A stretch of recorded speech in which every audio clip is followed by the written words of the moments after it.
You ever have a song pop into your head that you just didn't want to hear? Whatever song you're thinking of, mine's worse. It's Katie's song. Katie. Yeah, I knew her. The parts of my life where our paths cross flash before my eyes. Katie, eyeballing me in class. Katie, putting her hand on my leg on the bus. Katie and I, staining each other's clothes. Katie, stretching at the collar of my shirt as I pull away from her. There she is, showing up at my apartment, unannounced, uninvited.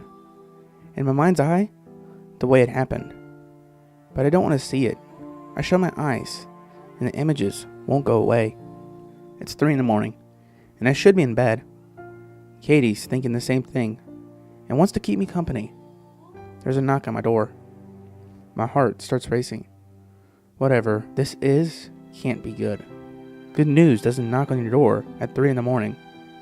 I go to check the people, knowing full well that who's ever on the other side has heard the floorboards creak. Another knock wraps away. I check the people. It's Katie. Of course it's Katie. How'd she get in the building? I open the door. What are you doing here? I hear myself say. So, no hello? She says. Her eyes are stuck on the spin cycle. I can tell she's flying on something, and it pisses me off. Aren't you going to invite me in? She says. You show up here at 3 a.m, high as the fucking moon, and you expect me to invite you in? I'm not high. I've been drinking a little. You know what? No. No? I can tell my rejection hurts her. It excites me a little. She wasn't expecting to not be let in. The thought never crossed her mind.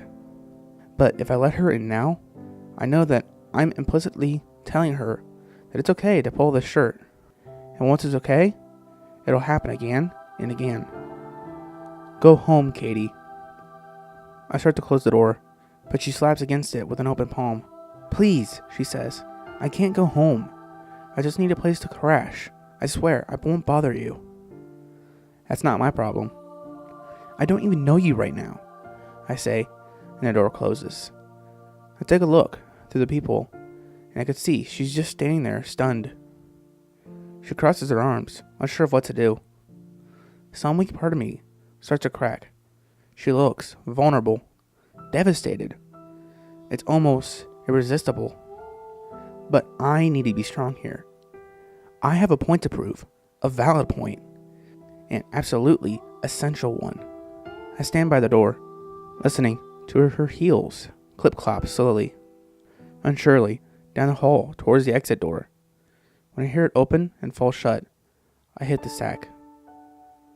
But she doesn't let me sleep. I can hear her pacing the loose stones between my building and the one next to it. A lot of shady characters in that building. Mine's the nice one, but it hardly matters, because if either one of them caught fire, the other is fucked. They're that close. And no matter how nice my building is, or once was, the one closest to it taints it. Guilt by association. I lose my train of thought. Katie's phone goes off right beneath my window. That stupid ringtone. Katie's song. Why doesn't she answer it?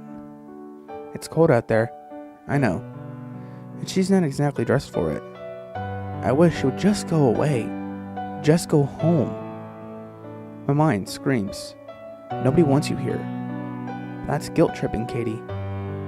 She's just trying to make me feel bad for not letting her in. Damn ringtone. There it goes again. Christ, answer it. But she doesn't. Had enough of it, so stick in some earplugs. They just do a good enough job to cover her pacing, disturbing loose stones. I could still hear her though, pacing, banging and scratching against the stucco wall, trying to get my attention. I can hear her muffled pleas through the window, but I only smile to myself, knowing that I've won. Your guilt trips are meaningless, powerless against me. I hear Katie's song once more, before drifting off with a smile on my face, but wondering why she doesn't answer it. At 8 o'clock, I look out my window with puffy eyes and creased skin. I could see about a half dozen people in and out of uniform in the dark, narrow space between the buildings. They're kicking up one hell of a racket, and they don't seem to care too much that they're waking everybody up because they're examining the body of a dead girl. A dead girl named Katie. She was strangled, stabbed, murdered. Looking out the window, I can't unsee her lying on top the loose stones. No matter how tight I close my eyes, I follow the investigation on the news. Police have no suspects. Before too long, the story goes away. In all this time, I've never been able to get that song out of my head. I hear it when I'm driving. I hear it when I'm working. It pops into my head in the shower, so I start humming and whistling the tune, just before a shadow darts behind the curtain. And now it's 3 in the morning, and I'm hearing it again with my own ears. I can hear it playing outside my window. I always hated that song, but this time, it isn't driving me crazy. This time, it's a banshee's cry. The chimes of a grandfather clock at the crossroads of infinity. The bell tolls for thee. The thought comes into my head from out of nowhere. This time, it makes my throat go dry. I've lived with the guilt. I say to no one in particular, isn't that enough? But the only response is Katie's song. I'm talking to myself here, but not for long. I know it's coming. I try to brace for it and will it away, but there's nothing I can do. My mind can't turn back time or turn away a ghost. And then it comes. I hear a knock at the door.